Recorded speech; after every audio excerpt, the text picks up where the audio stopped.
lunchtime and the Brooklyn Cafe is open for business. Live from the Brooklyn Cafe studios, Dawn and Freddie S. and their team are ready to serve up a huge portion of fun for lunch with friends and neighbors. So let's break open that lunch pail and unwrap that sandwich you brought and take a front row seat at the Brooklyn Cafe and get ready to enjoy some humor and hot topics. It's time to get a healthy serving of hope and happiness to help your day go by with a smile. Your hosts, Dawn and Freddie S., are ready to talk about food, health, dating, or just plain dream making. If you have a story to share, or a movie review, restaurant critique, or just a coincidental thing that happened to you, call in free 888-994-4995 right now. Sit back and enjoy your lunch break at the Brooklyn Cafe. Here are your hosts, Dawn and Freddie S.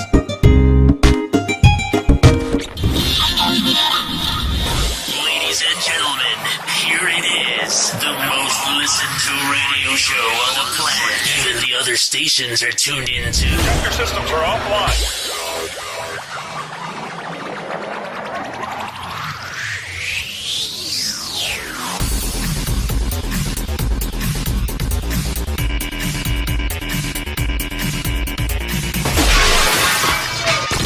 This station is now the ultimate power in the universe. It's good to be positive.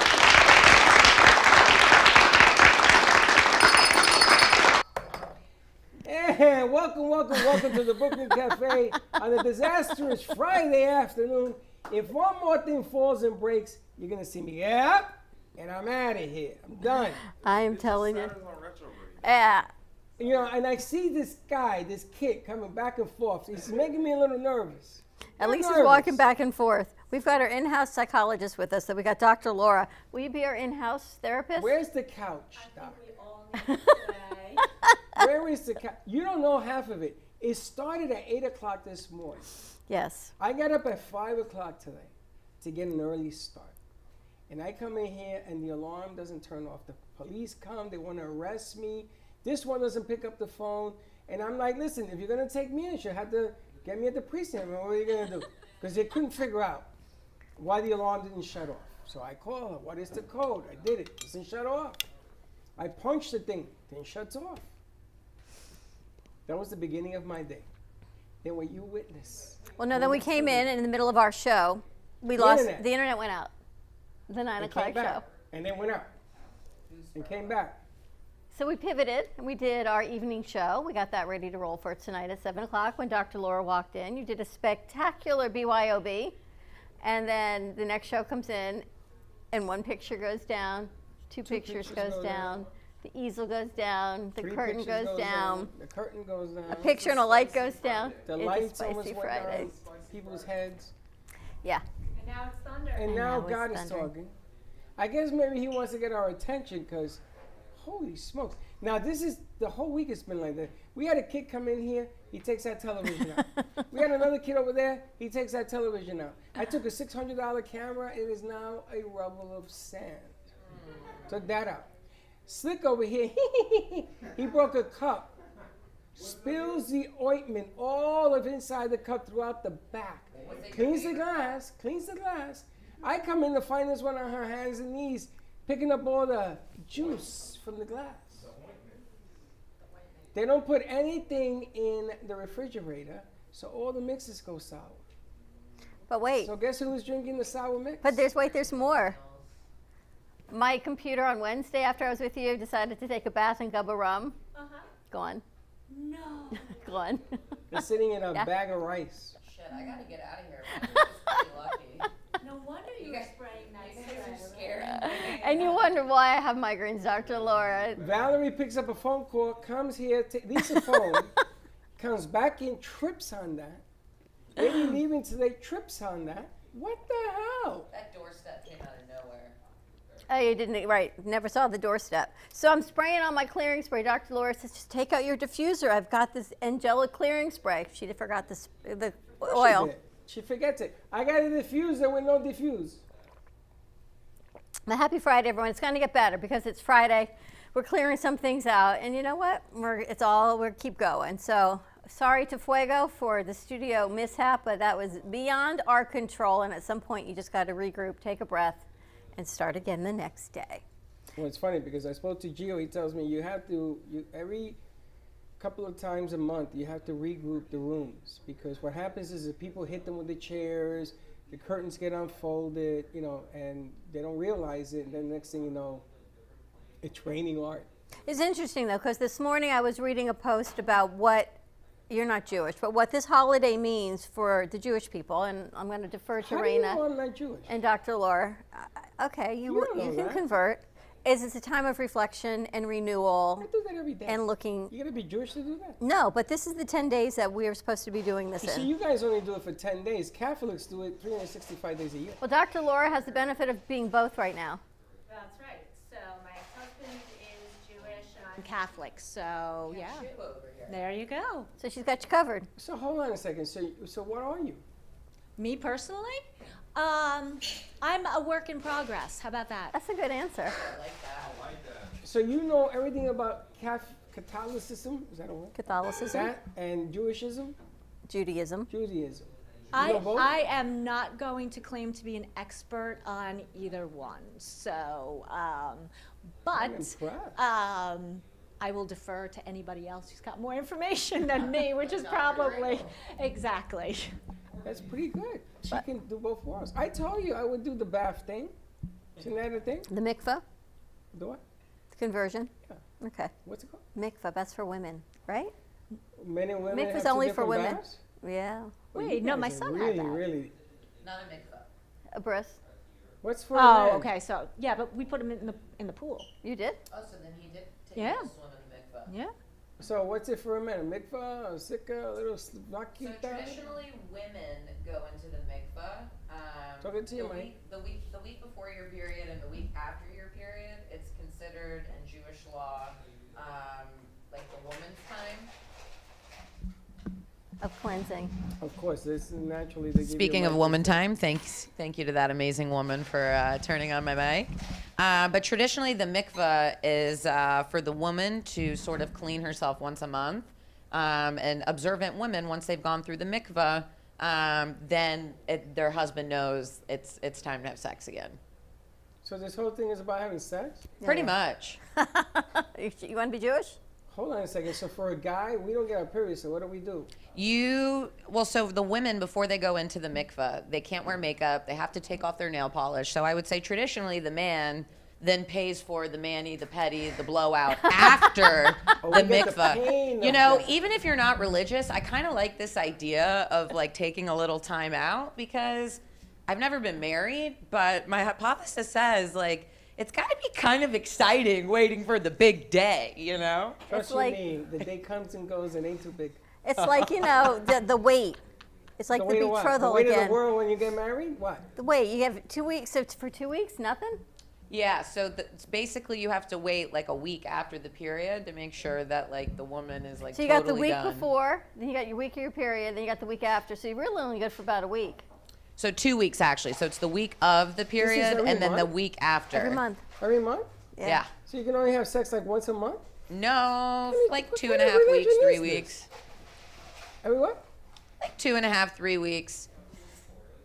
Once you know that the cycle is totally over, then it's But a it's guy kosher. can have sex whenever. So you can like that's why in the Old Testament you can have 100 wives, right? So Monday, Tuesday, Wednesday. Yeah, but you know, when you get women together, their periods sync up. So wouldn't that be awful to have 100 wives and all 100 of them be on their period It's at like the the red same tent. time? Imagine what it was like. I just want to crawl up into a bull in the Back fetal in the position. biblical times, and everyone just lived together, right? Everyone Yeah. synced.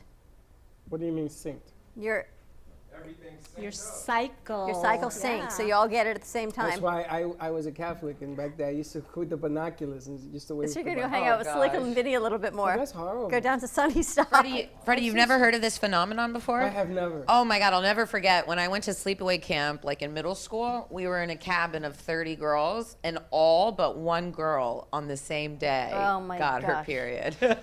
You know, have you ever heard of Puerto Rican history? Puerto Rican ways of looking at things. We don't know one day from another. We don't care. Yeah, we're very sure. We don't care. Sounds like COVID. I guess we're all Puerto Rican now. The voice of Raina Rose Axelbeard.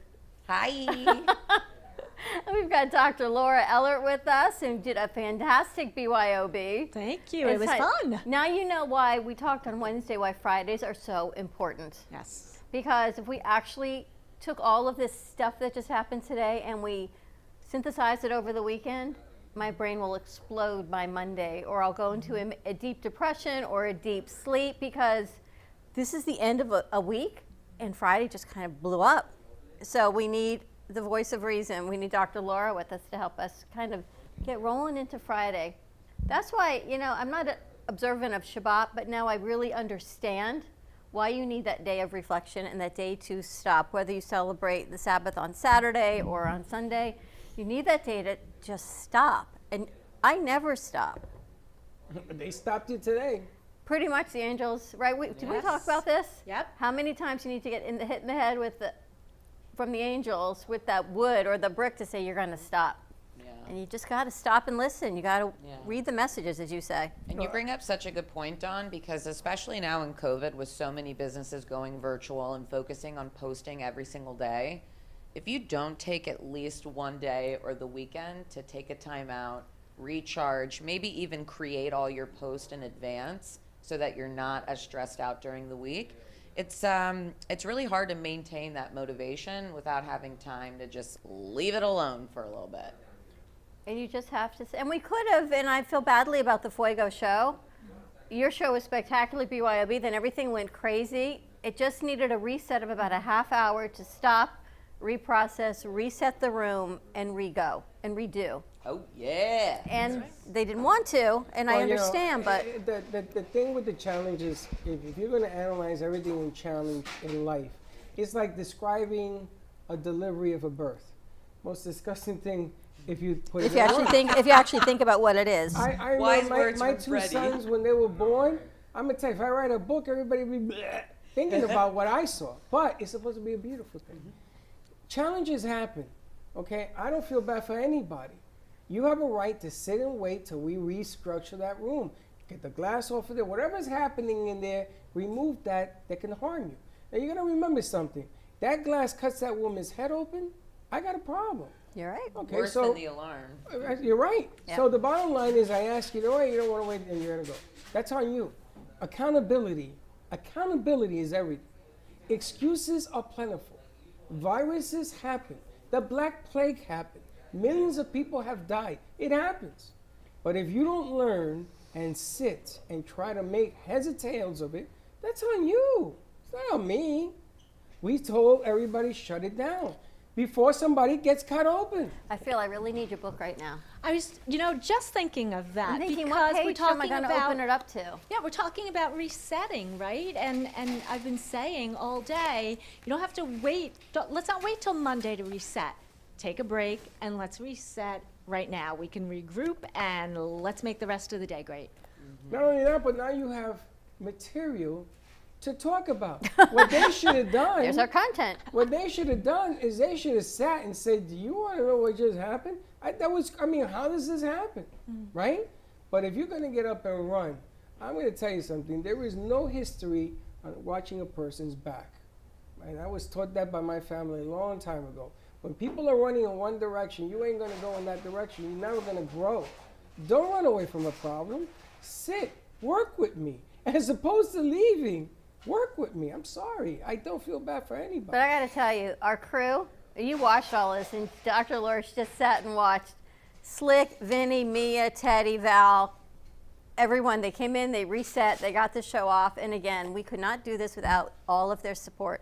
But they're going to have to give you a little room, because, when there's a fire, you don't keep running into the fire. You sort of turn it out, restructure, and you go. Really simple. I never said to leave. You want to leave, there's a door. I'm not going to stop you. But things happen, right? Viruses happen. It's really bad right now. Wearing a mask is inconvenient.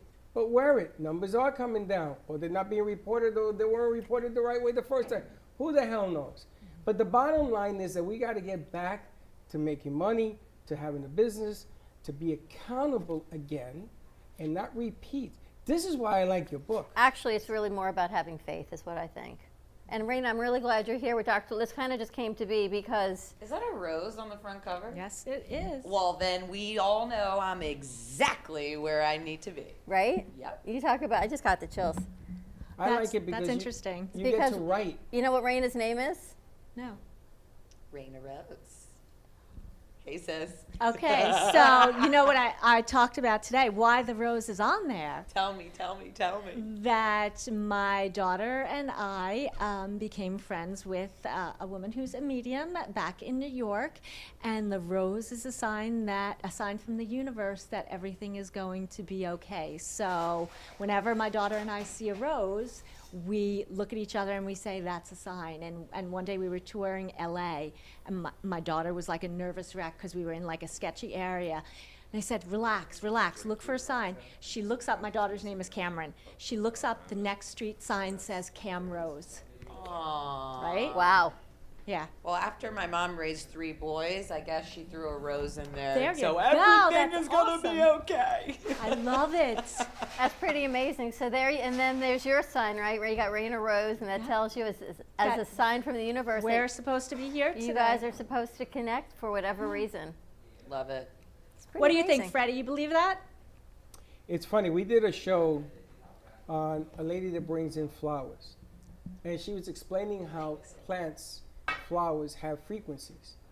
And one of the reasons that people take plants to people that are sick in hospitals, if you go down back to biblical times, it is the frequency that makes people better.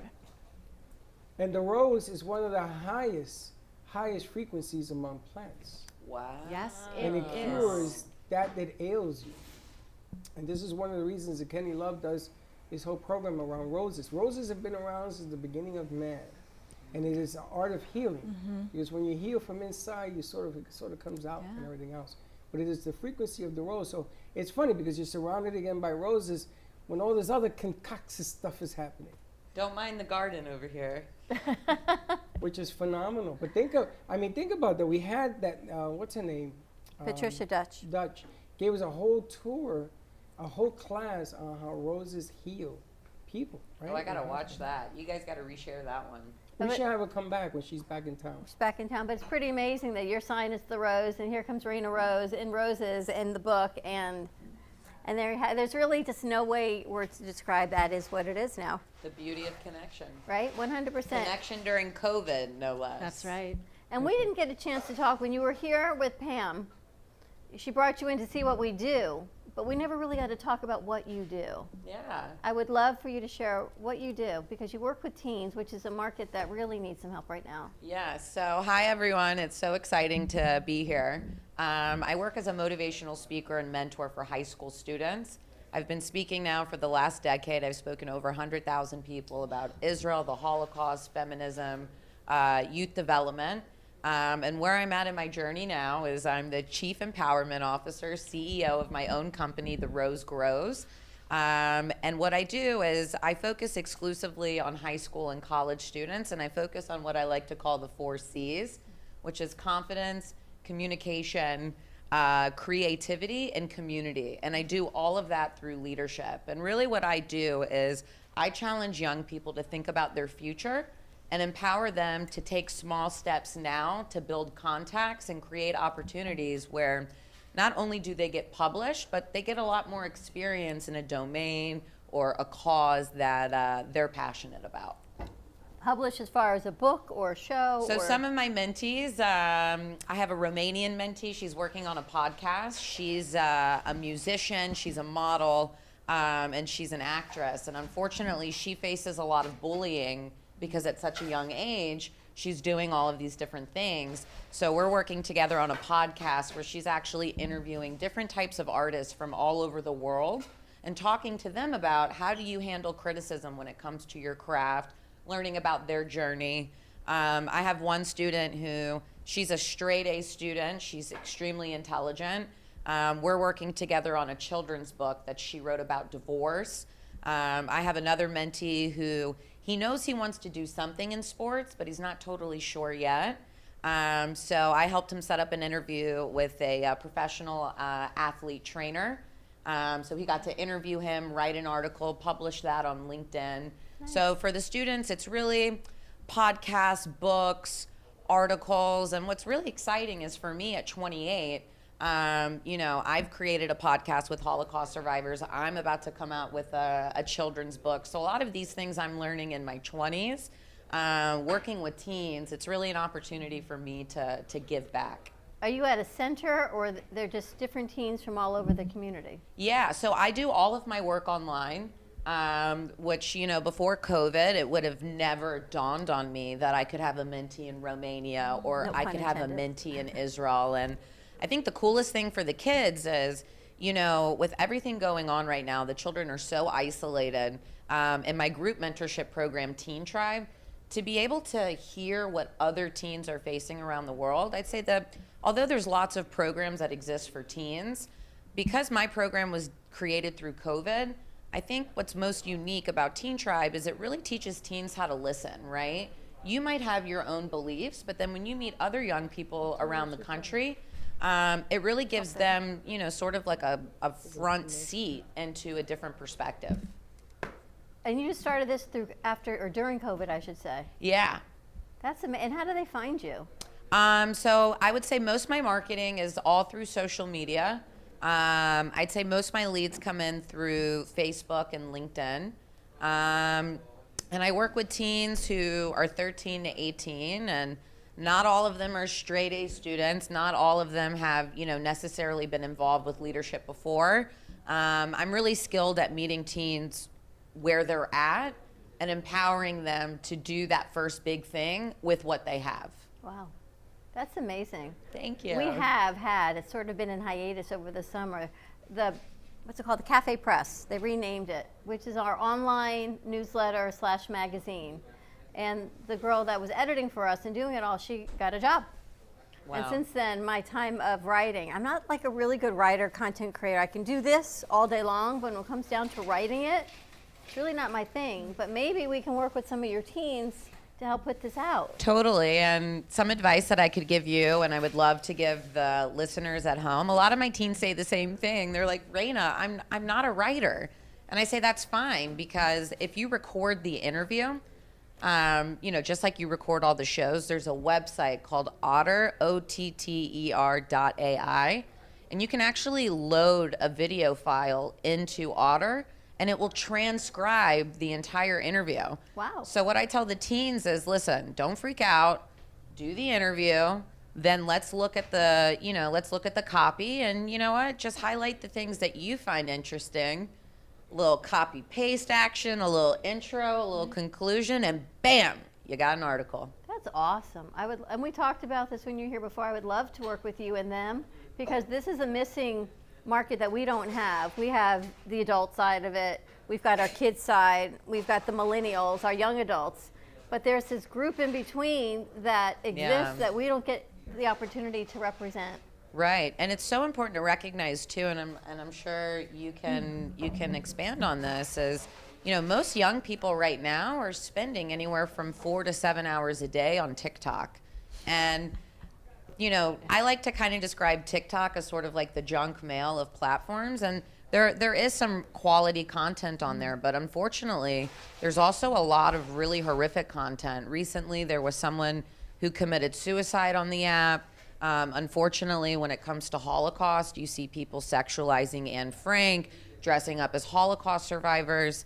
I have a friend who has a rare form of dwarfism, and he was telling me too on the app, the videos that are made in regards to people who are disabled, the app isn't monitoring what's going on there. So as parents, it is your responsibility to know what your child is consuming.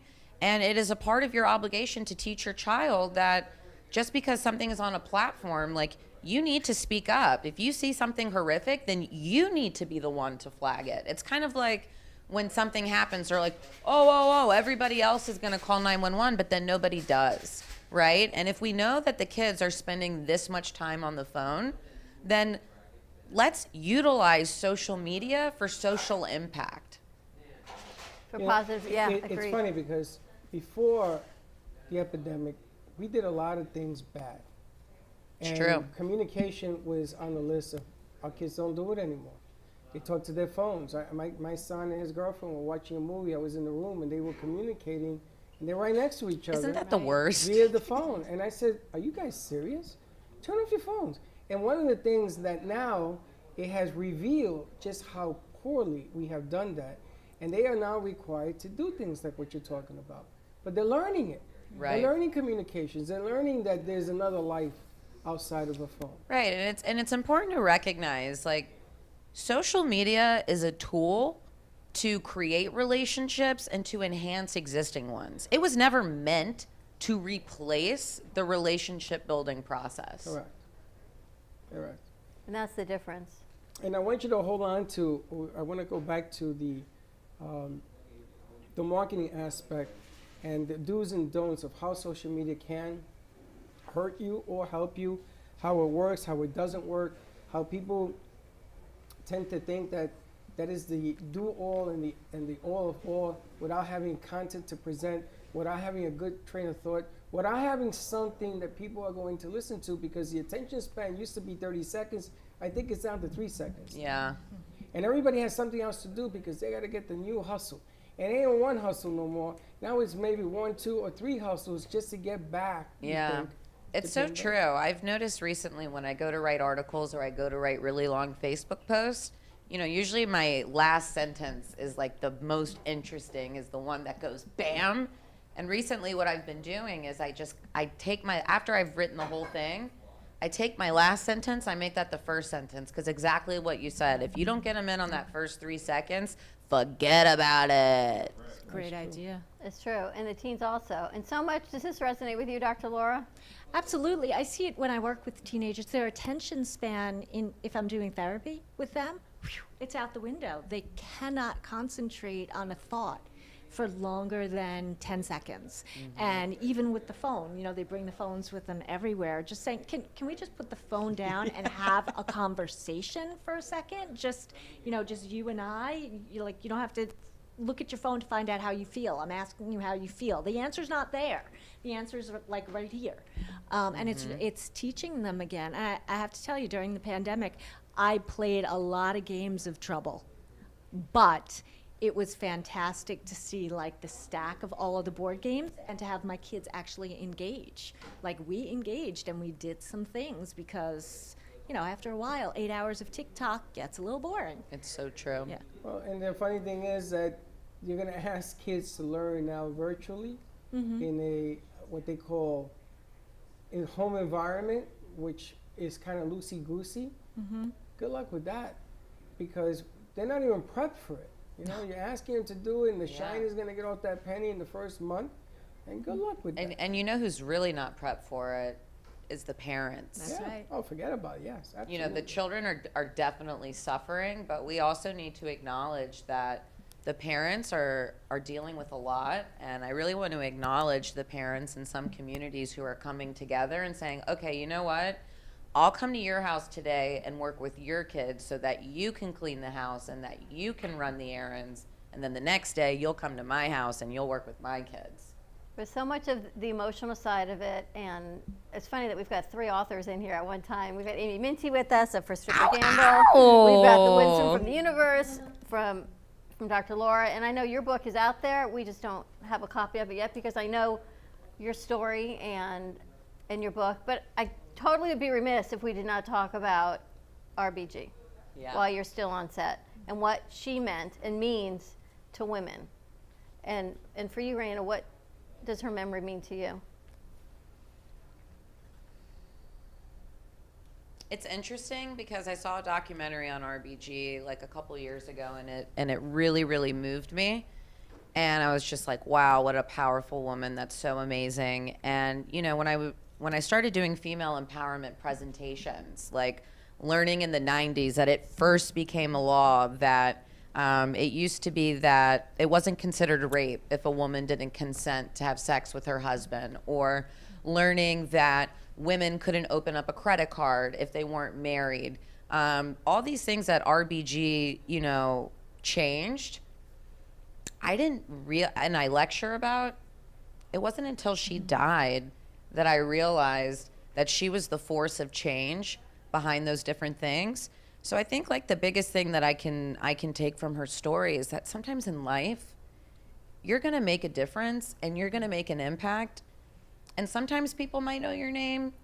Sometimes they do know your name, but the impact is what's the most inspirational thing, is that, you know, her legacy is here shaping and changing the lives of women for generations to come. And, you know, one of the biggest points I make with young women is, you know, if you are a woman living in democracy, if you are a woman living in America, it doesn't matter what challenges you think you have or how poor you might be. You are richer than most of the women in the world, and don't ever forget it.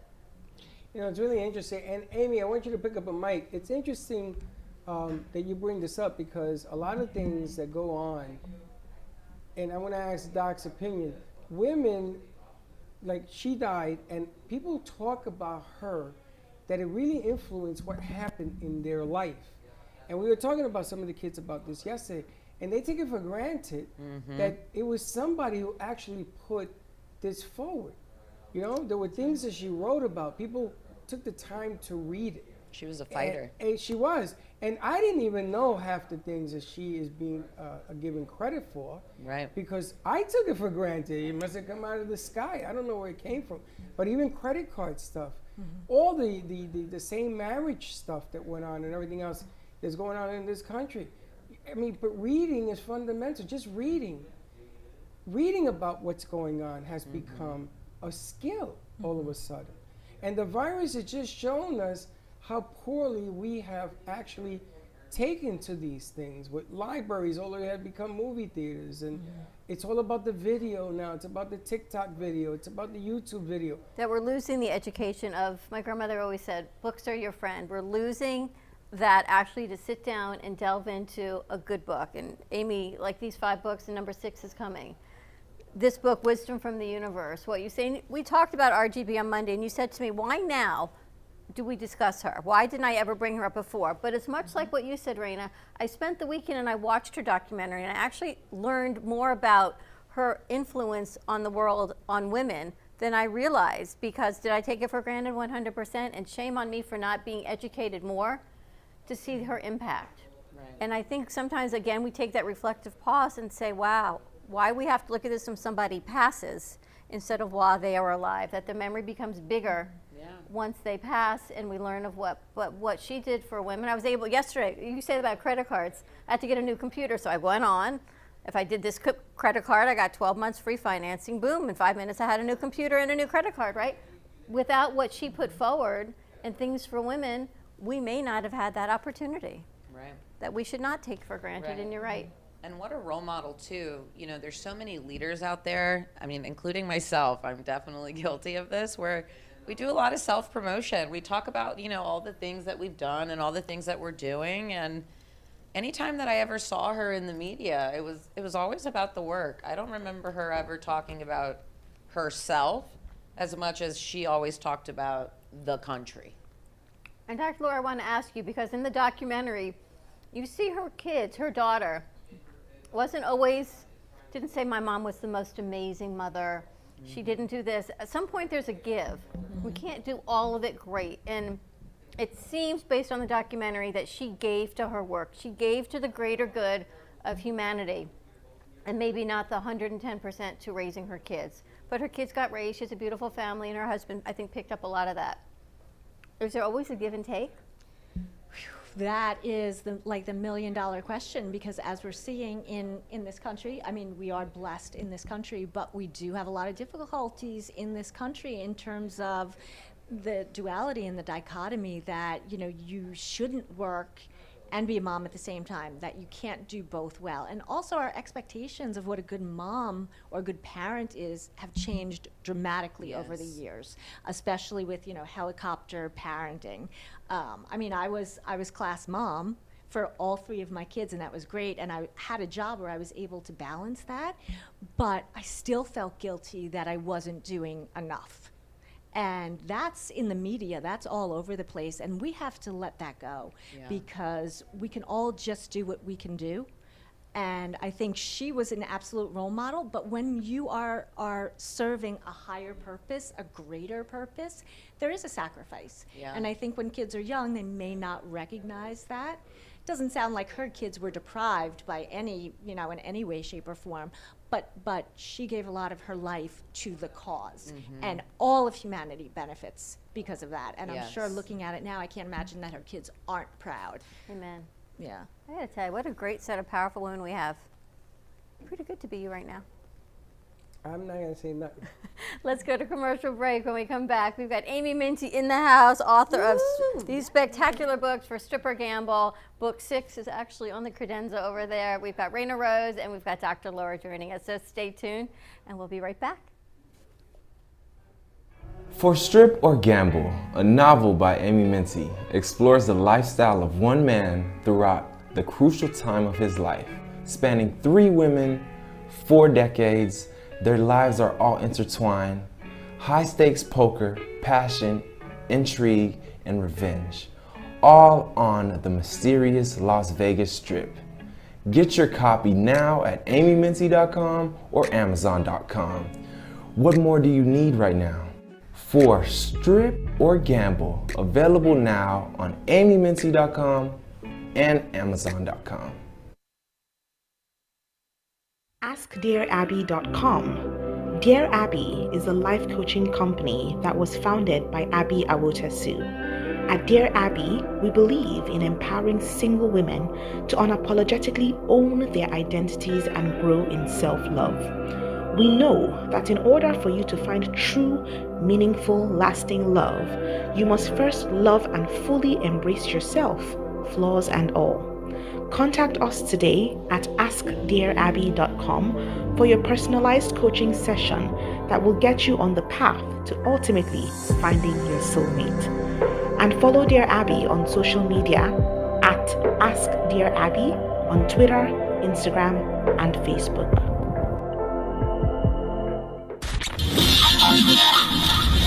Ladies and gentlemen, here it is. The most listened to radio show on the planet. Even the other stations are tuned in too. Your systems are offline.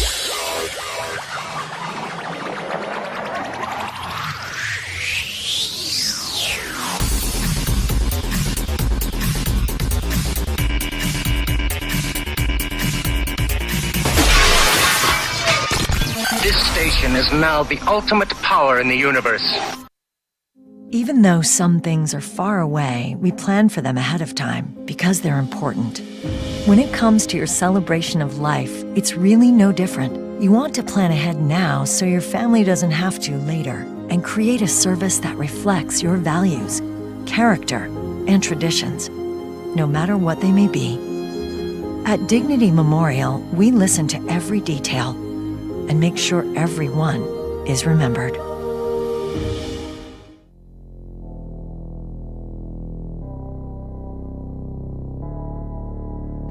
You've been watching the Brooklyn Cafe Show. Join us each day and after hours as we talk about the hot topics to open the conversations and share a few laughs. Now, back to Dawn and Freddie S. And set change. Boom, bam, nice job. Slick.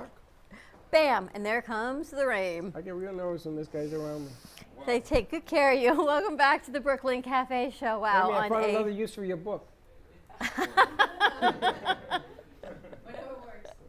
On a fun Friday for sure. We're going to put, who's that, Freddie? Queen. Queen. What did you walk right in front of the camera? I need a buffer. Oh my goodness. Welcome back, everyone. What a great conversation we're having. We've got Amy Minty joining us. We've moved some seats around. Amy, meet Dr. Laura. Raina, meet Dr. Laura, and Amy Minty. 3 amazing authors on the deck for Strip or for Gamble. Came out right, talk about what came out during the pandemic. This came out right in the middle of everything. Just grab your mic. May Which one is 25th. on? It is on, but I don't know if they know. They know. A1? A1, guys. A4. A4. A4. I was thinking about we've been working with us for so long, and I've lost track of time on your next book because we take it for granted that, oh, here comes your next book. But this is really the book that we're focusing on for Strip or for Gamble. Yeah, it pretty came out much. in May. I mean, in the middle of all this chaos, you've got another great book that came out. I'm going to change it. Another fantastic book that came out. That's just Well, this is it the was way just, it was things actually, Dawn, it should have been out, I don't know, February, March. Oh, okay. And then, because of the pandemic, everything was delayed within the factories and the production of the actual books and novels. They had to get more ink. Yeah, you know what? They had to get more employees to operate in the factories. You Is know, what they had to do. Sure, someone's got to I print know, and put I it know together. it sounds funny, but they couldn't get ink delivered. This is a true story for the publishing companies. It might And be. and they could not get enough ink for the books, and that's what slowed down all the production. It's a true story. It's interesting. I read that. But none the worse. But sometimes book reading carries a lot of messages depending on what the book is. If you look at the Bible and people read that, that's about 1,000 books per chapter because everybody has a different interpretation. What I like about what you write about is that it gives you an opportunity to relive some of the things that happened in your life. You're the reason why I have White Castle in the refrigerator. Yeah. I can't be the only reason, Freddie. Right? I can't be the only reason you got White Castle. Well, you're the only reason because I've been here almost a year now. I've been on this set 5 years. I've always talked about it. I got to talk to the owner, she lives in Ohio, of White Castle Incorporated. And she promised me White Castles and never got here. And if you look in the freezer, it's in there. I saw it last week. That's right. And the reason it's here is because it wasn't this one. It was the other manuscript that you're putting together. And it started to bring back things that went on, things that I lived through, things that I learned from. And my kids they laugh. Everybody laughs at me because I learned through history. I learned that the best books written are the ones that are read. If you write the greatest book and nobody reads it, is it a great book?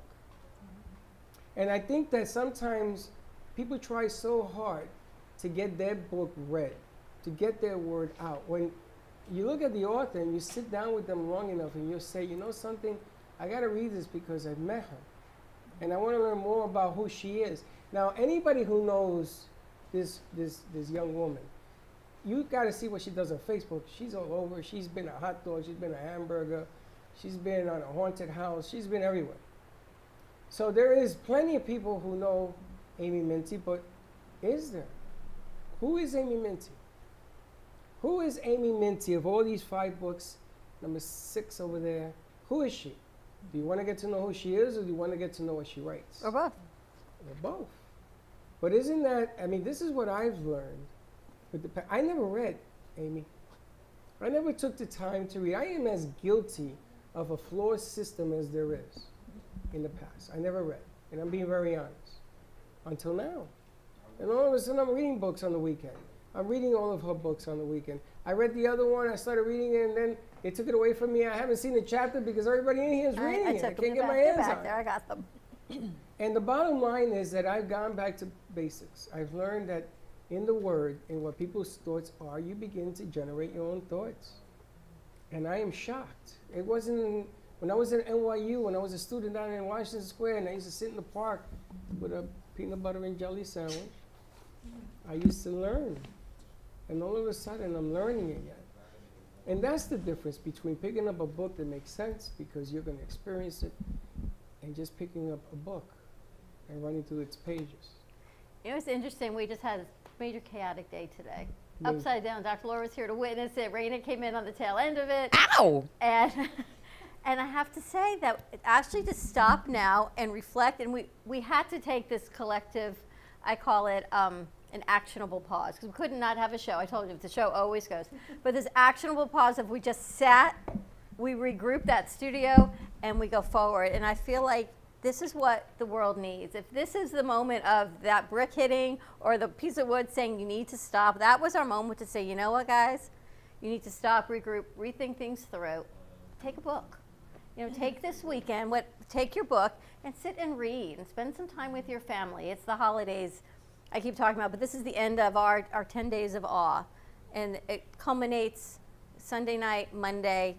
It's a time of reflection, but take some time and read. This book for Strip or Gamble, just read it. It's amazing. It'll take you through, what are some of the highlights for it to take people through, Amy? Well, basically old Las Vegas is like the main draw on that. And, you know, each character, each female, I should say, protagonist in that novel faces their own kryptonite in one way or another. So they're just, they have challenges, but they overcome them. And obviously I can't give that much away, but they're resilient and they're strong and they're sassy and they're smart and they go forward. And it's old Vegas. So Yes. everything you think is represented in this book about old Vegas is there. And there's the thrill, there's sex, there's love, there's lust, there's the casinos, there's a little bit of different activities going on. I don't know what you're talking about. What you think old Vegas is? It's mainly about gambling and in their situation, all three characters love cards. They love they love an energetic environment where they can thrive. But there's also a sense of family. Yeah, there's a sense of I wouldn't even say And family. like allegiance. There's sisters and connections, and it's not just walk in, you gamble, and you leave. There's really, you tie all of these people together and their connections. Well, their connection is really through this one gentleman who is the main character of the book.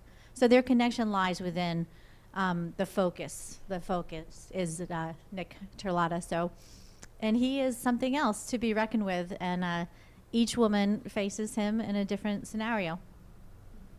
Now, this book is different from the others that you wrote, correct? They're all different, yes. Each one is different. If you were to have a main theme connecting all of these books, what would it be? It would be female empowerment, and like you were discussing before. Just the fact that keep going, do your best, and if it works out, great. Essentially, there's a strength and unity within themselves, I believe, in my characters, in all of them. So all the books are, in that sense, the same. Giving women a choice, empowerment. When you say the word, I find it interesting because as empowerment among women is growing every day, leaps and bounds, its definition has changed because every woman has a different interpretation. I mean, Doc here, correct. she blew me out the water because she took me through another whole sphere of this thing. Joy with the scientific background. Holy smokes. I mean, 2 weeks you've produced nothing but empowerment, but to you, what does the word empowerment mean for a woman? Just having the confidence to do what you want to do without, succumbing to societal pressures and whatever else gets in your way. Don't look over your shoulder. Exactly. Don't look behind your back. Doc, how do you feel about a statement like that? Can you hear that? Does it resonate with? I think it resonates. I think what empowerment means, first of all, I think is unique to each individual and what's going on in their own personal life and what they're trying to reach towards. But I think as a whole, I think the empowerment movement has changed maybe, from the 1950s, let's say, through today, because women's roles have changed. And let's say men's roles have changed too. So, as women become more empowered, obviously a man has to step up to the plate in a different way as well. So everyone's role has changed, but empowerment to me is doing what's right for you without thinking about that somebody else is going to disapprove of it. And there's always somebody who's going to disapprove. And we talked about it the other day with gossip and with rumors and with all that stuff that goes on where women still, in spite of this empowerment movement, still have a tendency to try to tear each other down. So we're not quite there yet because the sisterhood is what's important. The idea that we can support each other and raise each other up. That, to me, is the key to empowerment, is not just individual, I can raise myself up, but as all of us raise up, it becomes better for every single one of us. And that goes back to the whole, Ruth Bader Ginsburg that we were talking about, too, is you're taking one for the entire team, and it improves humanity as a whole. Interesting. And I agree with that. Women have changed, and in my belief, men have to adapt, because we have to understand what change means, what it means to you. You have to understand the growth of it, and we have to sort of adapt to it, not to overshadow everything that we touch as men. Sometimes we learn more of a lesson by taking a knee and saying, okay, let me learn something. So that's the change. So I was going to ask you, Amy, in your books, women, the key word for women is empowerment. For men, adaptability. Is that fair to say? Can men read the book? Absolutely, men can read the book. And they don't, for men, adaptability, they're not probably going to get it from that particular book, because that gentleman never changes. He never learns. He never grows. He doesn't evolve. So therefore, you're not going to learn it from First Stripper Gamble. And many of my male protagonists, you probably don't learn it, but then therein lies the lesson. Yeah, correct. Had that character changed, maybe it wouldn't turn out the way it turned out, but then it wouldn't be the same book. So it's hard to say on that one. It's interesting. What's the name of the king? The guy that does the horror books, and then they turn him into Stephen King. Stephen King. Every time you hear his name, you know somebody's going to die. Something's going to die. It could be a guy, a girl. Something's going to blow up and die, right? And it's kind of funny because whenever he issues a book now, it's just his name. And they go like this with the book, and it comes out, and Stephen King, you don't even know the name of the book. You go to the bookstore and it says, I want King's latest book. But it's the name, it's the branding. Yes. And Dr. Laura has written 2 books. And you told me, because you just hosted your own show. Right, right. You said the difference between book 1 and book 2 of getting known was what? Branding was knowing who I was, what my message was, and also taking control of that book and that message, and making sure that what I was putting out was consistent with who I was and what I wanted everybody to get from the book too. And what is your first book? My first book is called Total Wellness for Mommies. And like I said, it's a good book, but I wasn't as hands-on with that book as I was with this book. And this book has, like I said, it's got the rose on the cover. Everything speaks to what I want to communicate to people, and the other book did not. And I see the big difference just in terms of my energy in putting the book out there as well. So your delivery, you learn from book 1 to book 2. Right. Your delivery change. Right. And you become more commonplace. So when people see that second book, they're going to know that it's like she becomes king with the horror ones. But it's so much of branding, and Amy's out there all the time. Branding and dancing and whatever it takes. And social media and doing all of these pieces. Yeah. But the congruence between the two is what's important. What's your second book? It's called Wisdom from the Universe. Oh. It's I like that a title. Journal. Yeah. It's a journal book. Oh. And what I like about this book is that you have to write in the actual words. And you're going to be held accountable from here to 5 years. If your life don't turn out the way, you read the book, it says, I didn't do this. I said I was going to do this, but I didn't do it. And what I like about reading material is that men are going to learn. You're going to learn what not to do, because sometimes that's more important than what to do. You know, you can do a whole lot more with less than you can not doing anything. And I think that people are going to learn. I think that the more people talk to you, they're going to learn. There's a whole philosophy, a whole science behind this. And it's funny because we've been doing a ton of research on the betterment of Amy's books. We've talked to a ton of different authors. We had an author on here. She has a #1 Amazon bestseller. It doesn't come out till next month. How the hell does that happen? I don't even think she knows. She doesn't. She says, I don't know what to tell you, she tells me. I don't But think the she knows how bottom it line happened. here is that there is no philosophy or truth, but people are common in truth, because truth don't lie. And when you are your book, when you walk in the light and not in the shadow, all of a sudden you become your book. All of a sudden, I mean, I asked this lady to show up today because I wanted her to meet you. These people were handpicked to come and meet you. And I begged her to come. I even bribed her with a BYOB to come, because I think that she's outstanding in delivery. I think you stand clearly for what you want to do, and that book is outstanding in its message. Same thing with these. I mean, I eventually I would get the ones that you bring in here when they sort of give me a chance. But I can think back of my life, of things that you went through, because she grew up in New York as well. And we were in the same parts of New York City at similar times. I mean, I'm older than her, similar times, and things didn't change as much. But I'm looking at what's happening now. It's like the clock has started all over again. Drive-in movies are back. All of these things that we used to do in those days are That's back. what's so great about this book also for Strip or Gamble, because it's old Vegas. And Vegas right now, is it even open?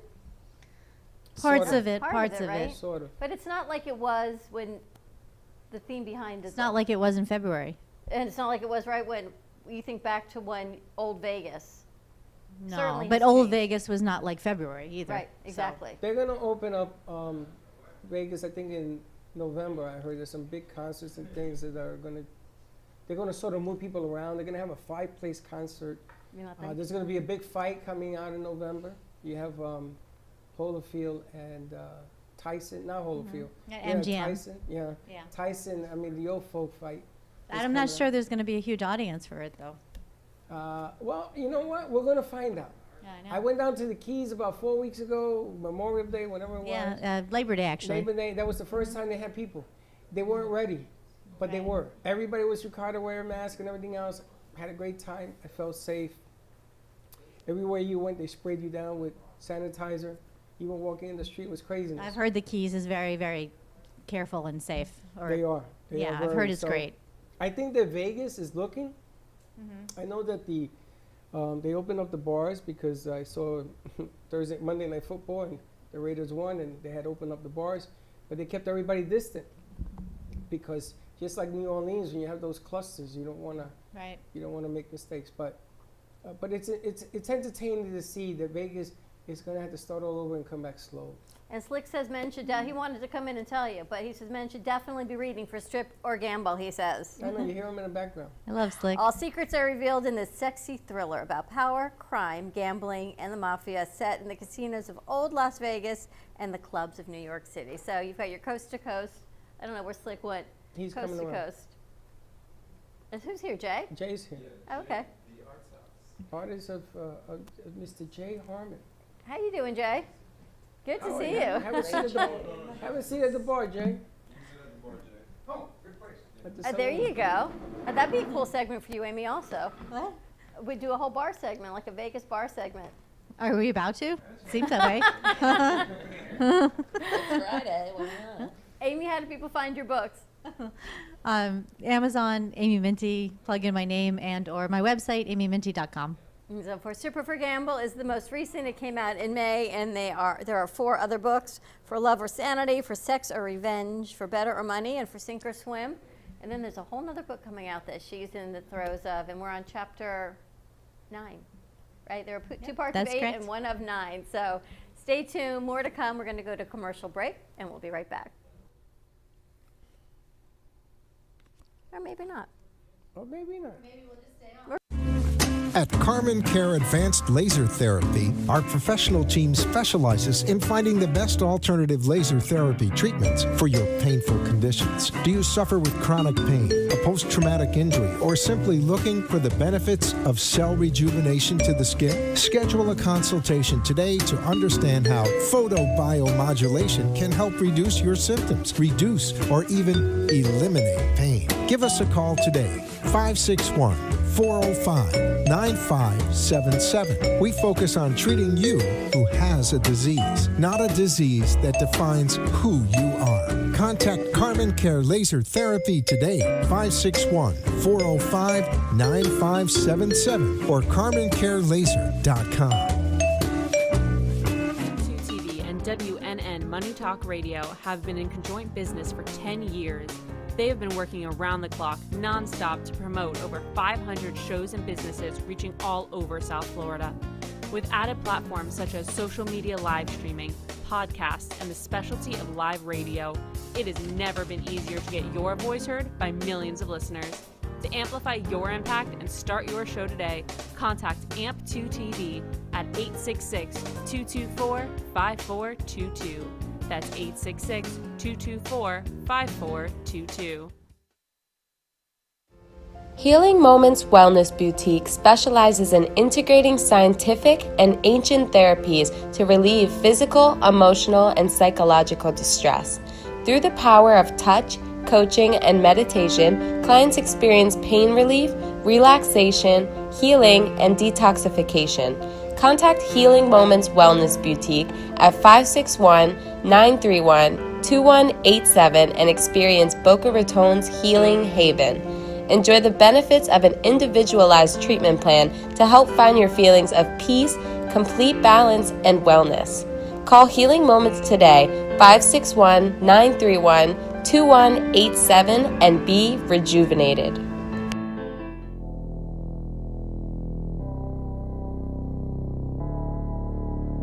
You've been watching the Brooklyn Cafe Show. Join us each day and after hours as we talk about the hot topics to open the conversations and share a few laughs. Now, back to Dawn and Freddie S.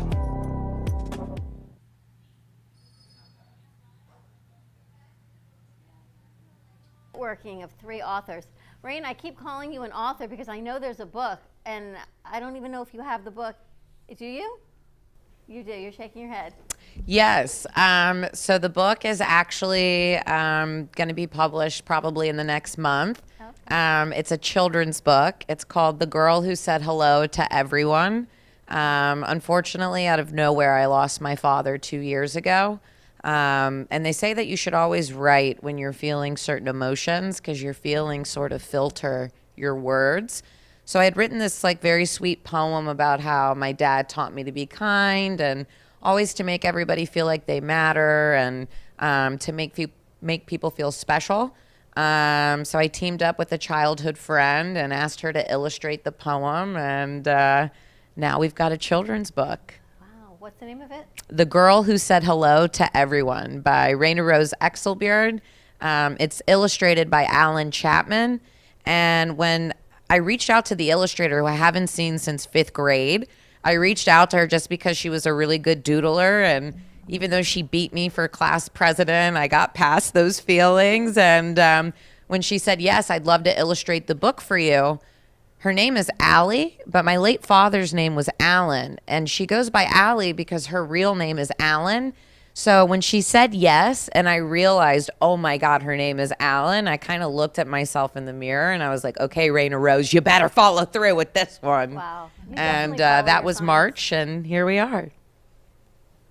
Definitely following the signs. That's amazing. I cannot wait to see it, to have you do a reading. That would be so fun. Some of the kids' book authors are contacting me that because we have our Kids Network on Saturdays, and Veggie Vero, she does children's readings and she records and airs them. Can they do the same thing? So we would love to be able to air that on Saturday also. You rock. And that is why our Teen Network needs some representation, because that's the one area that we're not quite getting to, and it's really, really important. Yeah, I keep seeing 3 authors. Wow, what an amazing set. And Amy, we didn't ask you, RGB.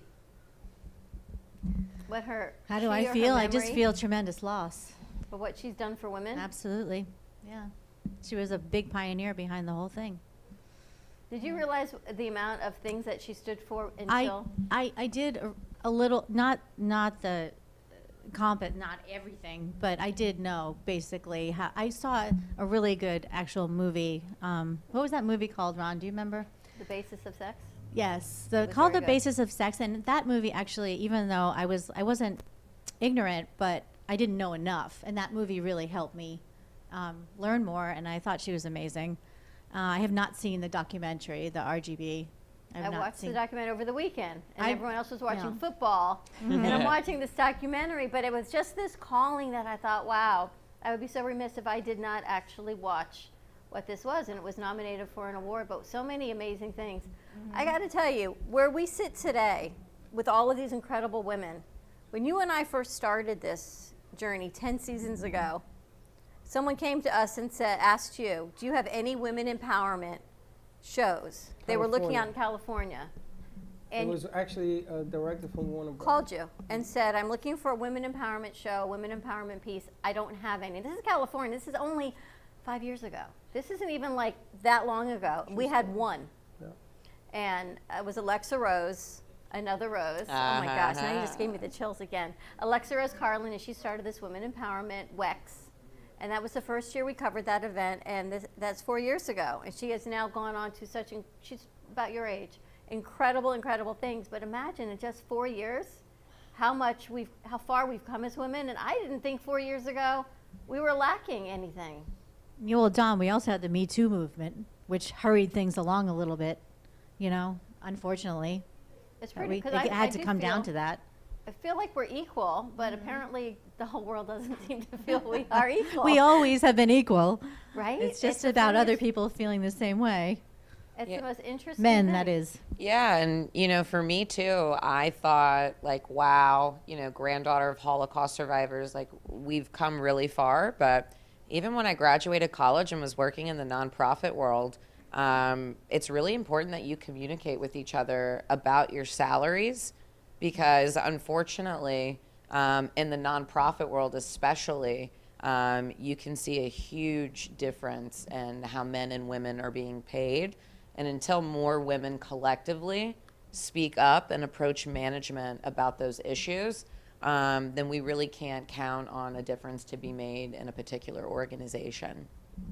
It's interesting. And then this morning we were talking, we were doing our evening show this morning, and we're talking about what's one word that describes everyone. You didn't see Dr. Laura's show, but you have brought this prop with you. Can you have it Sure, handy? bring it out, sure. And I said to her, it's like Amy came in last week. We were going to do cheeseburgers, and she made this cheeseburger video 2 days before. Today we were going to talk of doing Tostitos. We were going to do what you can eat with a scoop. She walks with a bag of Doritos. Like, the synergy is crazy, right? And this morning we're talking about what one word describes you, and I said, what is that? And you pop up this poster with words. Right. So this is a board that actually I got at the Holocaust Museum in New York City. I'm going to say about 7 years ago, 5 to 7 years ago. And I just loved it because it was about what your core values are and what you stand for. And originally I was using it with kids and teenagers in therapy who weren't so in tune with themselves and were having a hard time expressing themselves. So I figured, let me just give them the vocabulary to be able to do it. And I really started to develop more and more activities with it, because I found that it's empowering for everybody. That people who have not had the opportunity to sit down and actually reflect and think, okay, am I living my life according to the values that I have picked out here that represent me? And I find it in women who are coming out of toxic relationships, whose identities have been smothered. They look at this and go, gosh, a long time ago I remember being creative and caring. And so it's a way for people to also get back to themselves. That's amazing. Yeah, it's pretty cool. So are there certain words that resonate? Amy, like if you looked at that, certain words that resonate with you? Well, the biggest word that resonates with me is empathy. I think that's probably the most, and accountability would be second. I feel like those, if you don't have either of those qualities or feelings, what good are you, Reagan, did you look at earlier? Empathy is important. And empathy versus sympathy, two different emotions. Yeah, very different. Yeah, one should be able to, be empathetic with almost anything. It's interesting because in a man's world, baseball, Major League Baseball, is something that men think they control. And my New York Mets were just sold, it hasn't been approved, to Cohen, a $14 billion man. He's going to be the highest, most wealthiest owner of a major franchise in the history of the game when they approve him. And one of the things that they asked him, who would be the president of the team, because he's cleaning house. And a woman's name came up, who happens to be running an organization called the New York Yankees within their front office. And then I looked in Google to find out how many women are involved in the major league game. And I'm not going to give out names and everything else, but there's a senior vice president who runs Major League Baseball. It's a female, and she's Asian. Really? Highest ranking Asian woman in Major League sports. And I'm looking at all the names that are coming forward now. They even have umpires, they got coaches, the Yankees have coaches and everything else. But think about this. In the history of the game, there's never been a general manager, a president of an organization And the Mets may be the first, because there's a few names in the hats that are coming forward. The funny thing is that nobody wants to talk about it, but if you look at 30-30 that came out last week, it came out. Cohen hasn't been approved yet. I know that he announced that he would use his friend Allison to come and run the team and everything else, but that wasn't his first choice. And I have on the inside track as to why. There's a lot of fear, but women are getting more notoriety in the aspect of the game because they're not as close to the flame, is what they're saying. And they see players for who they are, not what you think you should be. And if you look at the Mets season this year, they're not going to make the playoffs, and that's really disappointing. Well, that's interesting. I think that goes to the empathy side. Well, there's a lot that is involved with what Freddie just said. And isn't what, Ron, correct me if I'm wrong, wasn't there a football woman who runs an entire team, Kansas City? What? There's an owner. She's a female owner, correct? Who is that? Would you give me the name? But there's also, yes, and you also have the Cincinnati Reds. You have, what is it? Weller was in there. But there's another that I'm thinking of that but these teams, she's owners, fantastic. I think they're owners because their husbands died, no? Right. It was, I'm talking about through being default. Being appointed based on skill. Like the Yankees brought in a batting coach. And I got to tell you something, this woman can hit the hell out of a baseball. Right. At least she was able to achieve the skill. Someone let her. You know what I mean? Somebody opened that door. Correct. Yeah. But it's funny because all of a sudden there ain't no more door openings. Now this door is being unlocked. And the game is going to change. And it's becoming a different type of game. And there are some decisions that have to be made. And when guys are too close to the flame and they're just looking at names, you know, they're paying millions and millions of dollars to people allegedly that can play this game because a guy sort of puts his hand with a beer around a guy and says, I'm going to hire you. And a woman comes and says, no, we're not. There ain't no business entered. There's no ROI. Is that what they call it? It's different. So the game is changing. Right. Well, I'd also want to add, you know, one of my really good friends, Jen Penosa, she's a little bit older than me. She's a really good friend, and I'd like to say a mentor. She's one of the only females who works in sports technology. In fact, she works for the company who does all of the stats for Major League Baseball. And I hear it from her too. On the corporate side, there are very few women involved in sports. So I don't think it's just about who we see on the field. I think it's also about who's building the budgets and pushing the paperwork and making the decisions that go behind making sure those players are on the field. And I can tell you right now, because of COVID and all of these major sports teams having to, you know, adapt virtually, she right now is a big part of the major pivot that we're seeing in sports. And, you know, something that I didn't realize until the whole movement with Black Lives Matter is, you know, even outside of women, when it comes to football, you know, team owners who are African American or head coaches who are African American, they almost don't exist. So I think if there's, you know, anything that we really need to be evaluating right now is just recognizing that there is space for more than, you know, white males. But a big part of that has to be, you know, us again collectively speaking up and asking and demanding for that representation. It's not going to just happen. There is one TV show that has about sports that has women's empowerment. I don't know if you guys have seen Brockmire, but it is hysterically funny, but it has a great women's empowerment theme. Absolutely. Amanda Peet with baseball specifically. Interesting. Yeah. Freddie, you have not seen Brockmire? I have. Okay, so you know then. Oh no, absolutely. Yeah. But the interesting aspect of what's going on in front of us right now is that everything is changing. And again, going back to the virus, stop doing the same things you used to do back then that weren't working. Maybe go into a new atmosphere, go into a new beginning, a new change, a new look. Start something new is what I'm talking about. You know, read more. You know, don't put things to the side and say, "Oh, I know everything." You don't know everything. Stop for a moment and just stop. Just take that actionable pause. That's the one word I learned in that course. They say come up with these key terms. This is a term I made up in my mind. An actionable pause. Not just to stop. We have to take action, but it doesn't mean we have to keep going so fast but we have to take that action. It takes time to stop and reflect and renew.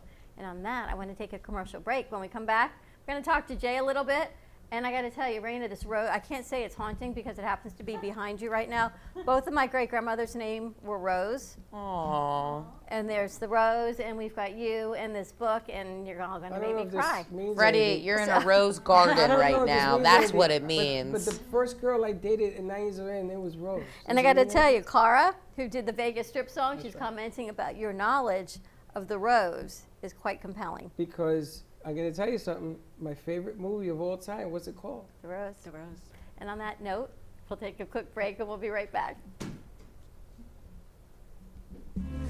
At Carmen Care Advanced job, Laser everybody. Therapy, our professional team specializes in finding the best alternative laser therapy treatments for your painful conditions. Do you suffer with chronic pain, a post-traumatic injury, or simply looking for the benefits of cell rejuvenation to the skin? Schedule a consultation today to understand how photobiomodulation can help reduce your symptoms, reduce or even eliminate pain. Give us a call today, 561-405-9577. We focus on treating you who has a disease, not a disease that defines who you are. Contact Carmen Care Laser Therapy today, 561-405-9577 or carmencarelaser.com. AskDearAbby.com. Dear Abby is a life coaching company that was founded by Abby Awotasu.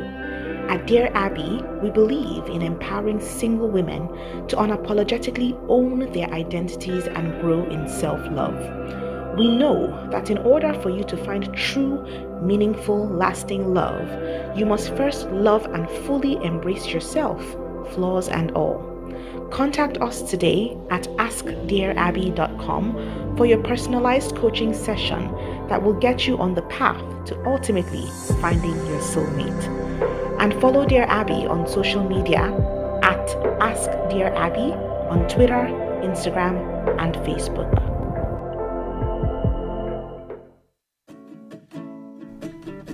Amp Media Productions and WNN Money Talk Radio have been in conjoint business for 10 years. They've been working around the clock nonstop to promote over 500 shows and businesses reaching all over South Florida. With added platforms such as social media live streaming, podcasts, and the specialty of live radio, it's never been easier to get your voice heard by millions of listeners. To amplify your impact and start your show today, contact Amp Media Productions at 866-224-5422. That's 866-224-5422.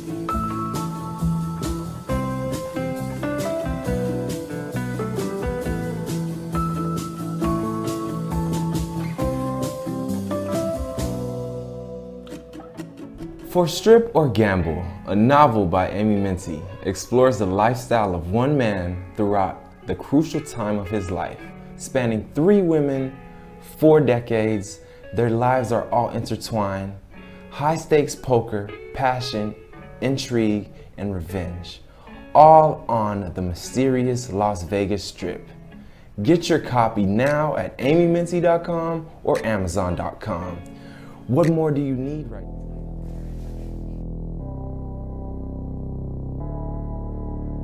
You've been watching the Brooklyn Cafe Show. Join us each day and after hours as we talk about the hot topics to open the conversations and share a few laughs. Now, back to Dawn and Freddie S. And we're back. And we're back at the Brooklyn Cafe Show. We haven't had a chance to talk to Jay. Yes, Jay is over there sitting all by his lonesome. Now, Jay does a show here on Thursday nights, which is really quite interesting as well. Different twist of arts, because he does his in pencil, and you would think that these are pictures. And these are all done in pencil, and he teaches you how to do it. So he has a show on Thursday nights that he's teaching people. We're going to be putting a seminar together for kids as well as adults.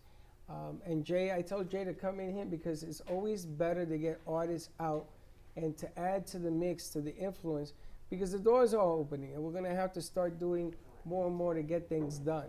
And I asked Jay just to come down and have a good time, and and to be himself, and that's okay. That's just part. It's just all part of what's going on today.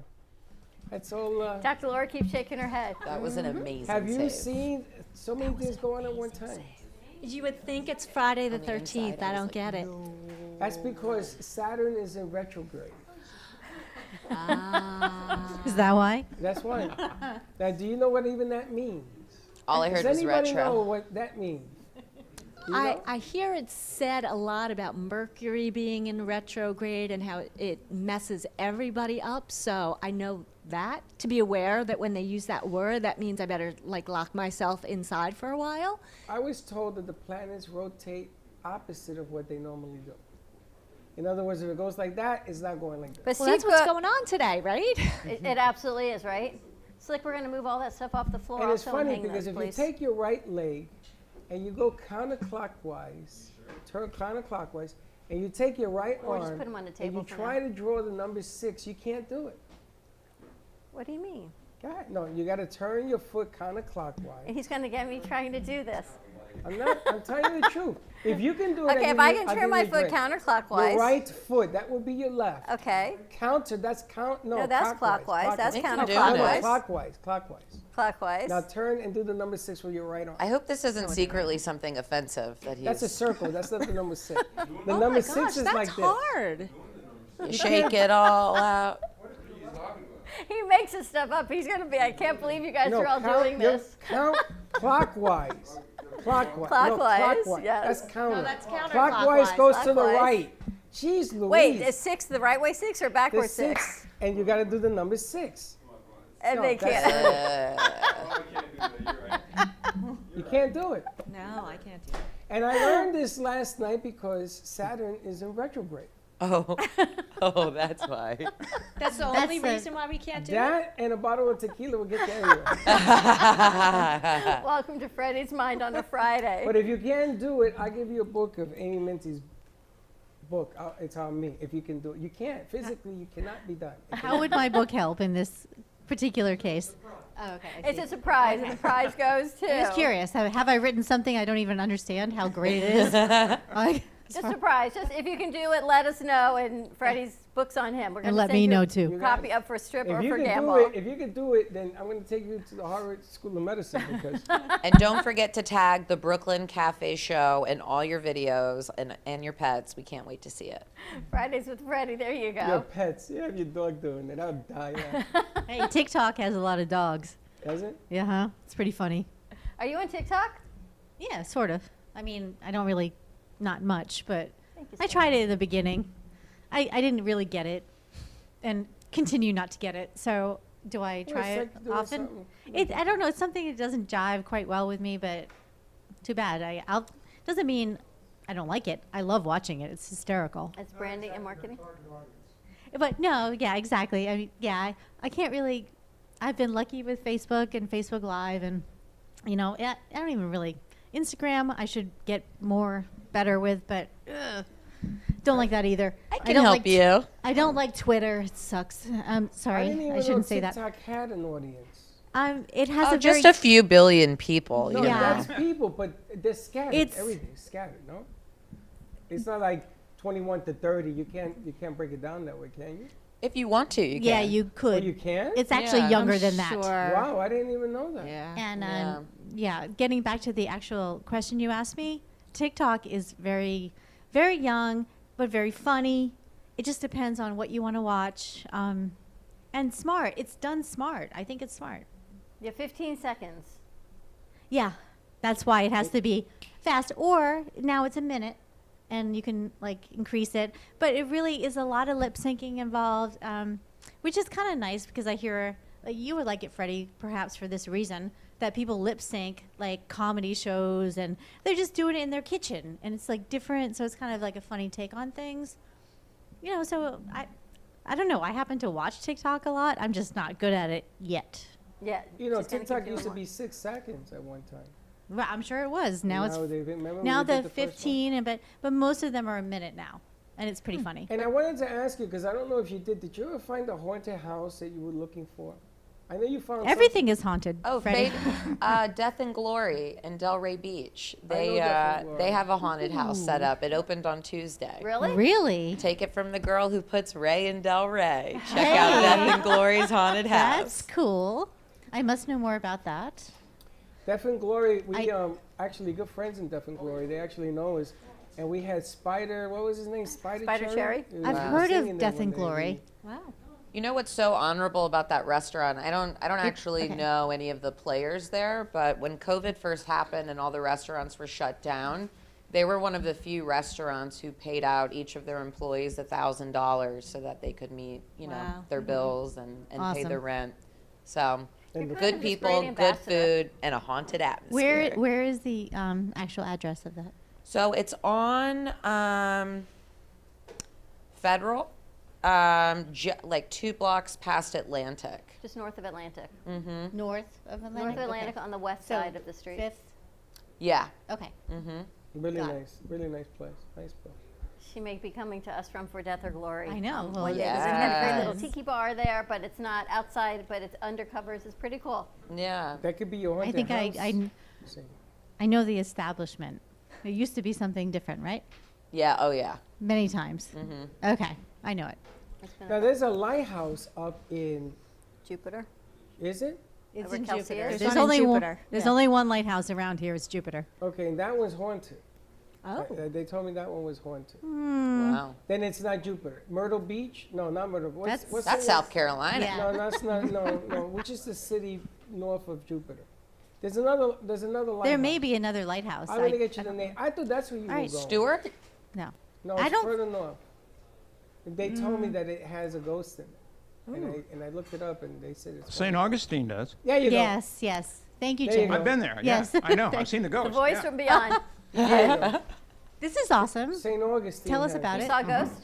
Yeah, it's Yeah, please. no, they've had it documented about the ghost of St. Augustine in there. There's a couple of them actually. I went on a ghost tour in St. Augustine, and what they had was one part of the tour. They took you to a place near the lighthouse. Apparently, the lighthouse keeper at one time, this was back like 1920s, he had to go and check something at night. He left his 2 daughters and the daughter of his housekeeper in his car. He left the car running, okay, while he went up to check the lighthouse. While he was up there, somehow the car got out of neutral. I mean, went into drive and drove directly into the water, drowning the 3 little girls. Oh my gosh. Dun, dun, dun. And they now is part of the thing that you can go there, and they have actually seen the orbs and the spirit things in the playground, which is there for the for these girls. And then there is another. There's a lot of crazy stuff, but something that I actually experienced was to go into the Freddie would know how to pronounce this, Castillo de Marcus or what. Castillo de Marcus. The fort. The big fort. In there was a thing where they said if you would like to go into this little room, it's only the room itself has a door that's only like 3 feet high. And if you go in there, it was like when the castle was a fort, they used this room to hide or to put their cannonballs and things in there. That's all it was. But it was rumored, I guess, that there were one soldier and his girlfriend were on the roof, and they were, they were having quite an evening. And she always wore rose. Again? Rose stuff. There we go. Yeah, roses again. Back Again at with it the again. roses? And it was she had this rose scent, and apparently somehow the roof gave way and they fell down in, and they were trapped in that room, and that nobody even knew about. Wow. And so apparently, they were never, well, they found them when they finally discovered this room. They went in there, and I went into the room by myself. Ooh. And I said, I want to check this out. I said, I was half believing it, half not. And I went in this room, and there is a smell of roses when you go into this room. It's just really weird. You just notice it. And yeah, no. No one's been spraying it? Like, No. are you sure? I There's don't a know. diffuser. I don't know. Maybe somebody goes down there every night and sprays it. I don't know. I mean, I believe in haunted. Trust me. But the one thing that they couldn't do, This is a true story. I know it is. I was in there by myself taking pictures, and it wasn't until I came back out that I looked at the pictures, and all the pictures had orbs all over. I mean, just they were like, wow, this was just like an incredible thing. And so after that I said, yeah, oh, okay, I get it, I believe it, and it's It's funny. I stayed in the Keys by the lighthouse. And in this lighthouse, the father and the two daughters died in the hurricane, and the mother survived. And they have a statue of the mother at the bottom. So I got to stay in a room that if you looked up, it was right there. It was like this light bulb. And at 3 o'clock in the morning, if you looked up and looked at the light, and I'm not going to tell you the rest, I want you to go check out what you see. Wow. And everybody came out and they looked, and everybody now is like this, and they cannot believe what they see. Go check it out. All right, we're going to go to commercial break. When we come back, we've got Padrinos in the house because it is National Comic Book Day, and of course, it is National Quesadilla Day. So no better way to celebrate and kick off our Fun Friday with Freddie. We've got Gubba Rum joining us. We've got Padrinos in the house. And a lot of roses is all I can say. So stay tuned. Do you smell it? We'll be right back. Welcome to your vacation staycation. And what better way to kick back than to blend up a sweet pina colada, a smooth mojito, or just a nice stiff rum and coke. If you want true relaxation and enjoyment, then you want Gubba Rum. Gubba Rum is a unique rum infusion. Gubba Silver Rum is infused with real shredded coconut, and Gubba Rum Gold is infused with real shredded vanilla bean. Both are made with certified organic ingredients. Each infused Gubba Rum is 35% ABV, 70 proof, and as we say in Boston, wicked smooth.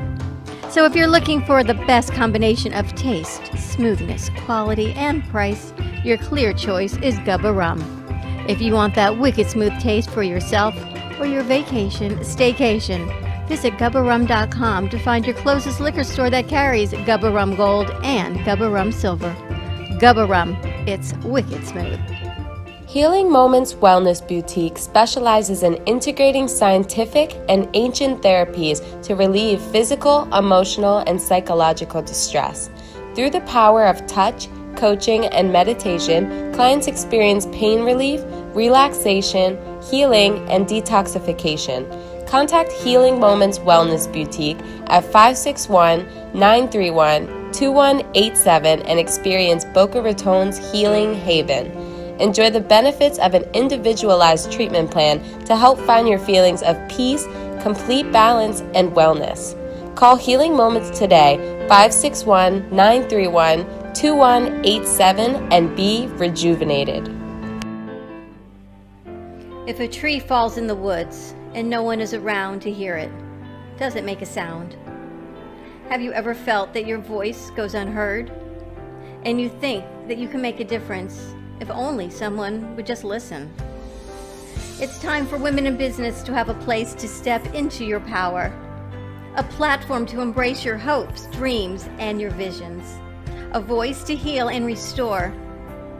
Your voice can make a difference. We have the platform to share your story and let your voice be heard. Be kind to yourself. Give yourself the chance to be heard and shine bright. Contact New Dawn Media by texting CAFE to 80800. That's CAFE to 80800.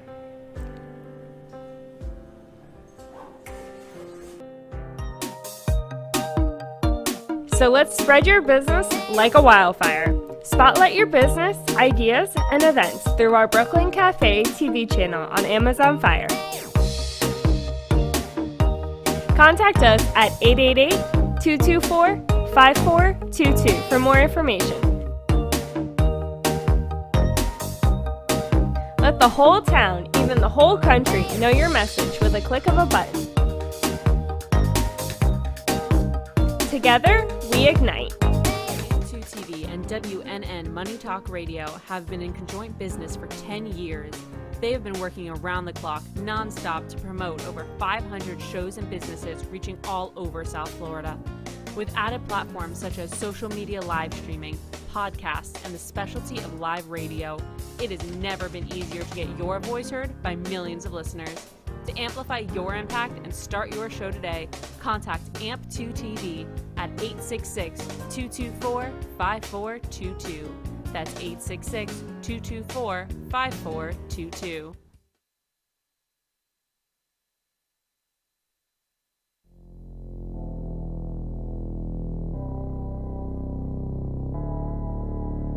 You've been watching the Brooklyn Cafe Show. Join us each day and after hours as we talk about the hot topics to open the conversations and share a few laughs. Now, back to Dawn and Freddie S. We're gonna be able to go around. And it keeps happening. Look, even Slick is excited. Slick, you hungry? No, he had lunch. He sat down. He enjoyed a leisurely lunch. We got Teddy running 25 things. We got Val running back. Is Mia still here? Awesome. We got everyone running all over the place. We've got Padrinos in the house. Welcome. Now, is it Padrinos or is Padrino? Well, if it's in English, it's Padrinos, and in Spanish, it's Padrinos. So it's Spanish Padrino, which is Godfather. That's also our last name, so it wasn't just a funny, cute thing. It's actually our Whoa, last name. Your last Yeah, name is Godfather? it's Padrino. Well, De verdad, really? yeah, You gotta be kidding. yeah. Yes, but that's Cuban Godfather, not Italian, so it's not so scary. Wow, that's interesting. Padrinos. And Padrinos has been in West Boca for a very long time. Very long time, yeah, over 20 years, and in business since 1976. Mm-hmm. It's all the way out by where you are, on 441 and Glades, and I remember going out there all the time. How has business been during all of this? So the Boca location is doing well. We recently remodeled, actually right before all this happened, right at the start of 2020. We reopened after a 6-month remodel, and the remodel reflects more of our third generation. So my dad started it, and now it looks a little bit more like us. So unfortunately, after doing really well after the remodel, we had to close with COVID, and we were only doing takeout. But now we're back to dine-in and doing pretty well. The other locations are faring okay. It's obviously very difficult. So we're doing dine-in, takeout, obviously. Catering is slow because nobody. I was going to say, you're too young to have been there 20 years ago, and I took my kids there. So you're the next generation taking it over. We are. I was certainly there. I just might have not been working there. Or at least maybe I was playing hostess, but I wasn't working there. Yep, so we've been there for a while. Teddy, we can just pass them out. Yeah, just do what you pass gotta some do. food out. It doesn't matter. You can cross the just camera. cross in front. You got So the plates. I want to ask because And how does she know Steve? I have no idea. When he comes over, we'll ask. Yeah. When Steve So- Gobb comes in, bring him over, guys. Yeah, so I met Steve actually. There's I call it like the Rum Renaissance. It's a rum festival every year, and he was dining into our Fort Lauderdale location. We had recently just opened, and I was the bartender. We just opened. I was doing a little bit of everything. Happened to be the bartender last night, and him and a couple guys came in. And I love rum, and it's our restaurant, so I get to pick what goes at the bar. And so they came and dined in, noticed some of the rum behind the bar, and we started talking. And then, oh, hey, Steve. And then, hey, how are you? Good. And so he had a couple of bottles with him. We tried his rum, and it was great. And then tried it again at the show the next day. Steve seems to know everybody. It seems that way. He knows everybody. Now, I want to, Steve, before we bring you in here, I want to know the location. So 441 in Glades. Right, so that's in the Mission Bay Plaza. That's the Boca location. Is in what plaza? The Mission Bay Plaza on Glades and 441. What the hell is What was that? Nice, Val. God bless you. I'm glad you're not near the food. Do you know the movie theater is right next to you over there? It used to be. That was a long, long time ago. Now there's an LA Fitness. It's on the other side of the street. Dick's Sporting Goods. Okay, but if you cross the street, there's Oh, yes, on the Regal. other side, there's The a Regal movie theater is in the. But there's an Office Max for you, or there used to be an Office Max. There There used to be a Toys R Us. Across is Home Depot, Publix, Benihana. Because the reason I'm saying this is because the movie theater is opened up. It's on the northwest side of the street. It's somewhere over there. Yeah, I go to there each is. corner. So what I like to do is I like to go down, have dinner, Right. and then go to the movie Yep, theater. yep. Because I got like 40 different coupons, and they said I can see like 10 movies. It's like ridiculous. Yeah. So I just trying to get the location of where it is. Now, do you guys have Gubba Rum on the premises? Not currently. We for a little bit we had it at the Fort Lauderdale locations, but we don't right now. Just Oh, we gotta give you a bottle. I have it at my house. I You just have it don't- at your house? I have it at my house. We can go to your house and have some booze too. Hey, Steve, we're going to his house to have some Gubba Rum. What do we I'll have be here? right You brought down. some What time- fruits. It's like you're dropping money. I'll be. Yes. What time? What did What you time bring? is Yes, dinner? so we We'll brought be some down. croquetas, ham croquetas, super traditional. Actually, in a couple days, next week, October 1st is National Croqueta Day. And then the other one is a black bean salsa. There's a national everything day. These are delicious. There is, and somehow that one is next week, and we know about it because you got to be in the know. That's another Take one. one back.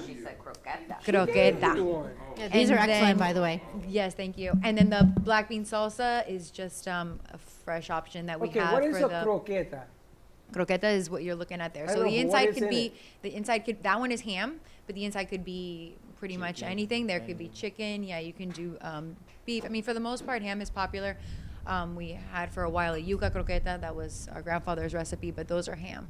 This is And then delicious. The mariquitas are the plantain chips that you have there. It's like the Cuban chips and dip. Wow. Yep. Hey, Steve, eat your heart out, Steve. Yeah, I don't want any. So It's you were okay, asking about the thanks. I wish, locations. you We'll know, have 6 actually. Nobody's in bringing total. me a plate. So the closest one to here is in Boca, like you said, Mission Bay Plaza, Glazing 441. But we have one in Fort Lauderdale, like he was mentioning, on US 1, just north of Sunrise. Then in Plantation, that's also been there for a very long time in the Fountains Shopping Center. And then we have Hallandale Beach, been there for a very long time as well, since the 80s. And then Dania Point, we've only been open since last year. But Dania Point is a new shopping center, and we're in there. We also have one in Orlando as well. Your third generation. Yep. Your grandfather or your grandparents? My grandfather, yep. My dad's started dad. Coming from Cuba? here? From Yeah. Cuba, he came and just said, "Let me start this restaurant," and it grew into this incredible chain. Yeah, so kind of. So he didn't have restaurants in mind. He actually came pretty late in life. Actually, he was 60 when he started the restaurant, 61. And imagine starting completely over at that point. And he had one location. He didn't think restaurants. He actually was from a grocery store background. But because there was already competition down here, he kind of had an opportunity for a restaurant. And then my grandmother was the chef, the cook, the one with all the recipes. He was the business side, and gave it over to my dad when he was very young. And my dad, instead of just what my grandfather would do is kind of like make it big and then sell it and start over, my dad said, let me just grow this one thing that we have. And then it got the name Padrinos. My dad expanded it. And now over the last about 10 years, my brothers and I, there's 3 of us with Gen 3 as we call it, and we're developing 3.0. So it's still my grandmother's recipes, my dad's focus and attention to service, with our new twist on ambiance, trying to make it the full, well-rounded experience of everything. And we've added also the full bar, where before they were just doing the wine and beer. Now we focused on, cocktails, and again, just the overall guest experience that we see people want more now. It's such a great family restaurant. This one right near my parents. I remember taking the kids growing up because you could always take the kids. It was fine. They Yeah. could play on the floor. They could eat whatever. You had. Oh yeah, we love that. Yeah, play on the floor all the time. No, it is. It has been known as a family You put restaurant. us in the corner with this Yeah. big round table. Yeah. We would meet friends there, and because there weren't very many restaurants that were kid friendly, where you Right. could actually bring your kids and let them do what they had to do. Yeah. And you could still enjoy being with friends. So this goes back a lot. My kids are grown now. They're probably your age. And that's what actually we hear that all the time. So that's what we're kind of trying to cater to now is, we did have a lot of those kids that would play on the floor and come with their parents, but now that you are not coming with your parents anymore, you want to come with your possibly spouse, or now you're even your own kids. Now we have kids. And it's just kind of, giving it a place for them instead of just like the family place. I used to go with grandma, I used to go with my parents. No, now I want to go myself. So Instead of playing on the floor, you can have a cocktail. Yeah. But that's You end up in the same spot, but it's, maybe you end up on the floor, but Can I go out No and more play on the cocktails. You want to play on the floor, Freddie? But it just lends itself, just shows you how long you guys have been in business. And as a family, you're now Gen 3 taking this over. And Steve, thank you so much for the introduction because, wow, to have Padrinos on our show was unbelievable. Eddie's a great guy, and he gave you the story about when we met. It was a couple of years ago at the Miami Rum Festival, which was being held in Fort Lauderdale. And there were about 16 of us at the table having a fabulous dinner, talking rum, more importantly, drinking rum. And we had a great time. And Eddie is a terrific guy. I want to say that. He's, a lot of business people sometimes today, they're not quite so nice. That if you text them, they don't text back. You call them, they don't call back. Eddie returns every phone call. He is a super guy, let me tell you. Super guy. I try. Thank you. Is it all family owned or are you a franchise? No, family owned. People call us a chain, and I like to say we're a collection. We're all still family owned. I don't really love the word chain because now you're thinking that we got bought out or other people are. No, we own all of them. We have managers that we trust and have been with us for a very long time at all of them. We know, I could say probably most of our employees we know by name. I mean, you maybe know all of them, but we are still very much involved. We all have our different roles. My dad has stepped back a little bit. He right now focuses on the culture, and we're kind of more operations in the day-to-day, but very much still family owned and operated. Yeah. Amazing. So, Steve, when you're texting us late last night, because Freddie and I were here late last night, I know, about Laura coming, and I said, yes, Laura is coming. Okay, this is Dr. Laura in the black. And you said, no, I thought she was coming at 1:30. And I said, no, Dr. Laura's coming early. And you said, I'm so confused. You weren't even answering. And then I realized it was Laura from Padrinos. We had two Lauras. Yeah. And that's the problem with texting. Yeah. And especially texting That's late at why night. I didn't answer. I didn't want to. I said, don't do nothing. Yeah. But Late it's all at night. good. Now you understand the confusion. Yeah, no, late at night, believe me, I would text always before calling. It's an intrusion otherwise. And if I may, I just want to say, Laura, it's very nice to meet you from 1,200 miles away. We've never met before. You too. It's very nice to meet you. Yes, you as well. Thanks for the intro. Thank you. Thank And you. a full bar, all the restaurants? Not all the restaurants. So only the ones that have transitioned to 3.0, as we call it, which was Fort Lauderdale that Steve was at. And then the Dania Point, the new one. And then again, we remodeled Boca to have that full bar now, which if you haven't been there for a long time, you have to come by and see the remodel. I mean, someone else can tell you who designed it. So she does all anything pretty you see in the restaurants, her. Anything practical's me. So yeah, I didn't want to take the credit, but I designed it. So if you go in there, you got to check out the design and the new look. It's very updated. So you got to see what that looks like. And then our last location in Orlando, they also have a full Do you bar have as any well. TVs? We have one at the bar, yes. So we can go to the bar tomorrow night. We can watch the Hurricane FSU game. Definitely. No. Definitely. It's a huge game, I gotta tell you. No, don't do that. All about the Canes? All about the U? Yes. Yeah. Big game tomorrow night, is all I can tell you. I had to deal with this all week. I got Benny Blades. I got everybody. And, the only school in Florida must be Miami. Because everybody's gone there. Everybody walks around like this. Wait till Tuesday. This girl who's coming on, her grandfather was the founding athletic director. Of course he is. Of the University of Miami. Our brother went there. Well, he actually went to FSU as well, but he went. Talk about a house divided. From Miami. All of Dawn's family goes there. Now, the funny thing is, before you came on the show, we were talking about how women have changed the environment of business. We're talking about Major League Baseball. We're talking about the football, NFL. And here again, it's the touch because you're putting these things together. Sure. And guys, we have to adapt because the bottom line here, there are certain things that women are better at than we are. I mean, that's okay with that. But I wanted to ask you in the future, because we have to bring people back slowly. The restaurant business needs a shot in the arm. Whatever we can do to make it better, safely, and everything else. Sure. Anything in the future coming up that we should know about? Yeah. So absolutely, everything that you're saying about that we need that shot in the arm. Yeah, things definitely have been slower since we reopened. But for everybody to know, everything we're doing, we're abiding by all safety regulations, everything CDC. You should feel absolutely safe there. I mean, when all this first started, we kind of hesitant to let everybody know what we're doing because it's what we were doing all along. We've always been a very clean place. We've always very much paid attention to all of these things. Now it's going to be more obvious and evident because we're obviously wiping down things in front of you and wearing masks and things like that. And of course, everything in the kitchen is very clean. We are very popular for the, very famous for the buffet. And I don't know if you remember that. We haven't done that yet. Obviously, that's not something that's going to be super popular right now. But dine in and take out, very much still happening right now. You can order online. If you are still not comfortable, we have ordering online. We have delivery available. And for coming in, if you have a group, even though we're not allowed to do large groups, we can accommodate. We have dividers if you want to have like a private meeting, whatever it might be, to still abide by the guidelines, but make you feel very comfortable there. So we are starting to take and getting more reservations for birthdays, things like this. Again, still abiding by all the rules. Everything See, is I- delicious. I like that because Miami, they didn't learn that lesson the first time around, and I hope they I think they're near Freddie's house. They're right down by Freddie's house, and the movie theater is right over there. Yes. So I'm going to be able to go. Pop-up, you should and take go. Rowan for dinner I'm to thinking, Padrino's. is he going to play on the floor? Let him play on the Oh, floor. you're just ridiculous. But Well, I the definitely- there's no carpet floors anymore, so maybe it might be a little more uncomfortable for them. But I remember the carpet floors. Yes, the corner window by the front. I know exactly.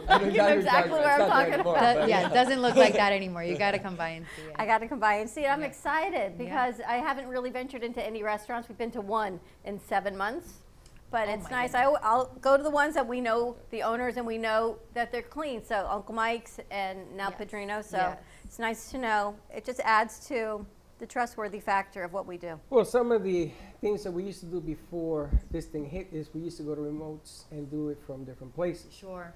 We were at the iPick opening. They picked us of everybody to do the one in Atlantic. We know the guy very well, the owner, and he sat with us for 2 hours. He was supposed to do an interview with us for 15 minutes. He canceled his plane and stayed with us. Oh, We did it in the lobby of the place. We did pop-ups and everything else. Biggest night they had was opening night. Yeah. And I want to do more things that way. I want to introduce people in that kind of setting. I know that we can't have 100 people, but whatever numbers we have and the rest we will bring in virtually as well. We have the technology to do that. But I want to bring it back slowly to give people the confidence that if you go to places that are doing what you were doing from before, you're just doing it even more now, that you come out, that it's okay to leave your house. It There's an illness, Doc. There's an illness where people are afraid to go out. I can't remember the name of it. I've heard people say, are you talking about specific to COVID or just agoraphobia? No, like oh, there are certain people agoraphobia? that have like a phobia. They have like acne. They won't go out. Yeah, They agoraphobia. have Stevitis. They don't go out. yeah. There are people who unfortunately are locked in, yeah. And we want to overcome that stigma. We want to come back safely. We want to come back slowly. The food in itself is delicious. Everyone got I'm food? John. I already ate my Delicious. plate. Pretty good stuff. Everything was delicious. Thank you Delicious. so much. Okay, Thank you. good, good. Absolutely. Just Yes. a couple little things to Croquettes. try. Oh, what do you call them? Croquettes, right? Croquetas, Croquettes. Yeah, I didn't have your accent. Croquettes. Yes, That's but they're fine. amazing. Thank you. So Very it's good. mostly Cuban food? Not mostly, entirely Cuban Entirely food. Yeah, Cuban, yeah, okay. yeah. We Excellent. want to be authentic Cuban food. We try not to be really fusion. It's just my grandma's recipes. Black bean salsa, that was me. But that's just we've like added a couple things. You know your Yeah. black beans and I rice. like and, everything too. No, the you're steak, fine. the But there's pounded a steak. Do you have there's a Cuban sandwich? we have a Cuban, of course. Yes, Okay, yes. so Ron and I will come. Yes. It's like our favorite thing. Yes, no, we And have they have Cuban this great sandwich. pounded steak. It makes me think of what you said your mom used to do all the time with the rice, the beans, and you take 1 pound of steak and you feed 25 people with it. They don't. It's a huge portion. It feeds one, but amazing. We were And talking she about knows this. what, they know what I'm talking about. We were talking about this yesterday. Which Frijoles con Which one, con she says? arroz. Well, We used to put 2 eggs. With 2 eggs. I know that's not Cuban. That's Puerto Puerto Rican. Rican. Yeah, with eggs. I mean, you're just talking about, but what kind of steak? There's a chicken steak that we pounded out flat, the vite de pollo, and then the palomilla, which is the minute steak. That that's one. also The palomilla. Yeah, palomilla. My mother used to use that bad. She used to beat that bad. You're gonna love it. I'm telling you. But you know, it's difficult because ever since I came from New York to Florida, there's been an adjustment. The Cuban food has gotten better. The other stuff, not as much. But now I kind of like the Cuban food. And now that I know you're not too far from my house or my son's house, nice place to meet Yeah. and get organized and maybe throw some ideas at you, having authors and stuff like that come into the house. changing the environment a little bit, letting people know it's okay to come out. Absolutely. The food is fantastic. Food is fantastic. Steve, we had to start drinking a little early because if you tune into the beginning of the show, it's been a fun, Freaky Friday is what it's been at that cafe. So the bar opened a little bit early today. If you were the Pope, That's I'd all go right. to Cheers. So cheers, everyone. Everyone, thank you so much for joining us. Dr. Laura, how do people get your book? Everybody can go to my website at www.lauraellick.com, and there's lots of juicy information on there. And Amy, your books. AmyMinty.com, and then Amazon, just put in my name, Amy Minty. And Raina, how do people find you and to help with their teens? Yes. You can find me on therosegrows.com, and my email is Raina, R-A-Y-N-A, Raina @therosegrows.com. Looking forward to chatting and have an incredible weekend. And Jay, where do people find your art? I feel like I'm hosting a party here. Well, they can find them here, but they can also find it at coloredpencilartist.com. Fantastic. You can always find it here as well. And Padrinos, you have how many locations? We have 6 locations. Everything can be found on our website, padrinos.com, PADRINOS.com. I love it. Steve, thank you so much. What a great connection. What a great Friday. Steve, Thank you. Gubbarum.com, right? Gubbarum.com. Gubbarum.com. And Steve, I'm going to be going to the liquor store, Boca Liquors. Boca Liquors. I'm going to be checking them out this weekend. Boca Liquors is especially for women. You don't have to, A women-owned liquor store. It's a women-owned liquor store. You don't have to be afraid to go in there. And Steve, they want to do a tasting with you. I need to call you afterwards, but I'm going to be checking it out this weekend. And I'm definitely going to the movies this weekend. I'm going to have dinner and the movies. All right, I'm more going to to be doing come. my Macarena.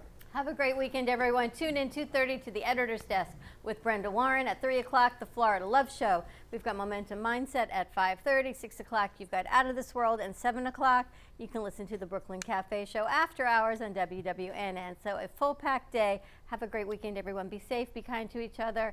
If you are of the Jewish faith, have an easy fast. And may you have a year of good health and happiness and prosperity. And for me, don't be late. See you Monday. Bye-bye.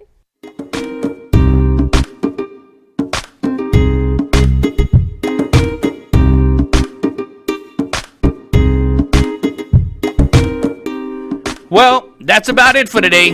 Even though the show is over, the Brooklyn Cafe is always open for business. You're invited to join the fun every day from 12 to 2. If you missed some of the laughs from today, Dawn and Freddie S will bring more good cheer next time.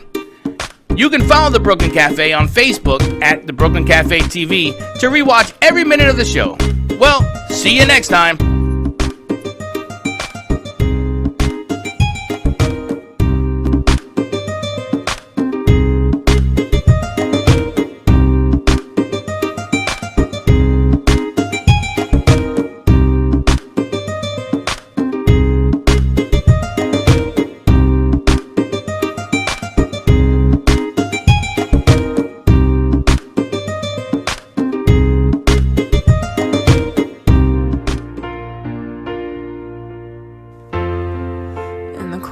Sleepless nights, I wait for you to bring me back to life.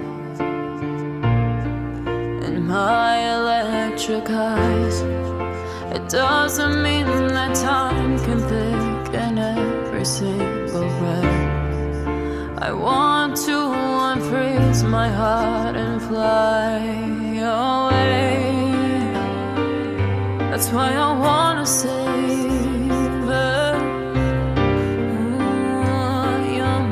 and craters.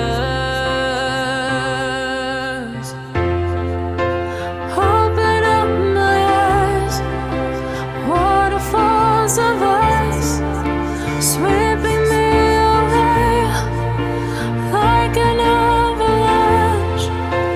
Helpless as I fall, the words can't say it all, sweeping me away like an